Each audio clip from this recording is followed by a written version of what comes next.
Առաջին հանրապետությունը հիմնադրվեց հայ ժողովրդի համար ծանր ժամանակահատվածում, և երիտուրքական բնաջնջման ծրագրից խուսափած բազմահազար հայ գաղթականներն ու սովը, տրանսպորտային ուղիների շրջափակումները, քեմալական Թուրքիայի հարձակումը,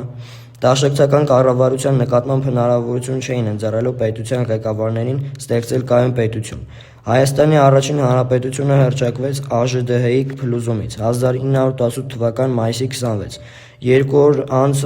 մայիսի 28-ին։ Սույն օրը Հայոց ազգային խորհուրդը Թիֆլիսում քննարկեց Հայաստանի անկախության հարցը և պատվիրակությունը։ Առաջին հանրապետությունը գոյատևեց մինչև 1920 թվականի դեկտեմբերի 2-ը, երբ ռուս-թուրքական համատեղ բազմամսյա ագրեսիայի հետևանքով Հայաստանի Հանրապետության արևմտյան և հարավ-արևմտյան գավառները, այդ թվում Կարսը, Արդահանը, Կաղզվանը, Սուրմալու Իգդիրը, Սրբազան Արարատ լեռով անցան քեմալական Թուրքիային, իսկ արևելյան գավառները օկուպացվեցին բոլշևիկների կողմից ու բաժանվեցին մի քանի մասի՝ Հայաստանի Խորհրդային Սոցիալիստական Հանրապետություն, Նախիջևանի Երկրամաս, Արցախ, Գարդման Գանձակ, Ադրբեջանական Խորհրդային Սոցիալիստական Հանրապետության կազմում և այլն։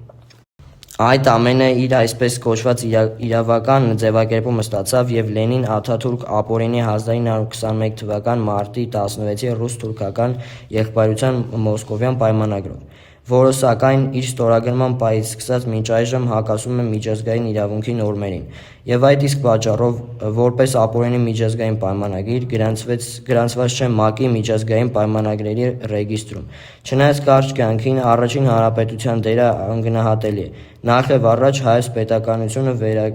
վերակերտելու առումով։